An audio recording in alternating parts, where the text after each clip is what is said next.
Hello बच्चों, let's see the following question. Vibrations with frequency 6 into 10 raised to power 2 Hz are established on a 1.33 meter length of the string that is clamped at both ends. हमारे पास एक string है जो कि दोनों ends पे क्या है, clamped है. उसका length है 1.33 मीटर. उस पे कितनी frequency के साथ waves हैं जो vibrations है produce हो रही हैं, frequency हमें given है. The speed of waves on the string is 4 into 10 raised to power 2 meter per second. That means 400 meter per second क्या है, speed of waves है. How many antinodes are contained in the resulting standing wave pattern? Resulting standing wave pattern में कितने हमारे पास antinodes होंगे, हमें वो बताना है.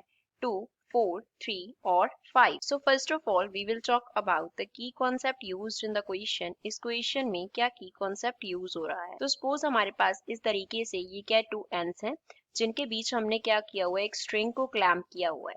अब स्ट्रिंग में जो स्टैंडिंग वेव्स हैं वो किस तरीके से बनेंगे, कुछ इस तरीके से बनेंगे. तो यहाँ पे ये पॉइंट्स जो है, यहाँ पे 0 एम्पलीट्यूड के जो पॉइंट्स होते हैं वो नोड्स होते हैं. एन जो है वो क्या रिप्रेजेंट कर रहा है, नोड्स को रिप्रेजेंट कर रहा है. एंड जो मैक्सिमम एम्पलीट्यूड के पॉइंट्स होते हैं वो होते हैं एंटी नोड्स. ए जो है वो क्या रिप्रेजेंट करता है, एंटी नोड को. A is antinode. A antinode होता है. एंटीनोड क्या होता है, point of maximum amplitude. Point of maximum amplitude, maximum amplitude का पॉइंट होता है. एंड N क्या है, point of zero amplitude. Point of zero amplitude, zero amplitude का पॉइंट हमारे पास नोड होगा एंड मैक्सिमम एम्पलीट्यूड का पॉइंट एंटी नोड होगा. अब यहाँ पे हम क्या फॉर्मूला यूज करेंगे, we will use the formula n lambda upon 2 is equals to l. l जो है वो क्या रिप्रेजेंट करता है, लेंथ ऑफ स्ट्रिंग को रिप्रेजेंट करता है. लेंथ ऑफ स्ट्रिंग कितना है, लैम्डा जो है वो रिप्रेजेंट कर रहा है वेवलेंथ को. वेवलेंथ कितना है वेव का. एंड जो हमारे पास n है वो क्या है, नंबर ऑफ लूप्स को रिप्रेजेंट करता है.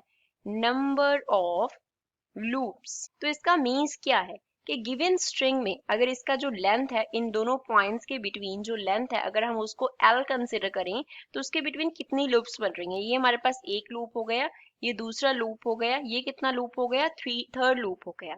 तो हमारे पास लूप्स कितनी बन रही हैं, that is n. n into lambda upon 2 किसकी इक्वल होता है, L की इक्वल होता है. फर्दर हमें नंबर ऑफ लूप्स निकालना है. पहले n वो किसकी इक्वल हो जाएगा, 2l अपॉन लैम्डा की इक्वल हो जाएगा. अगर हम लैम्डा की बात करें तो वो किसके इक्वल होता है, it is equals to velocity upon frequency. v जो है वो रिप्रेजेंट करता होता है वेलोसिटी ऑफ वेव को.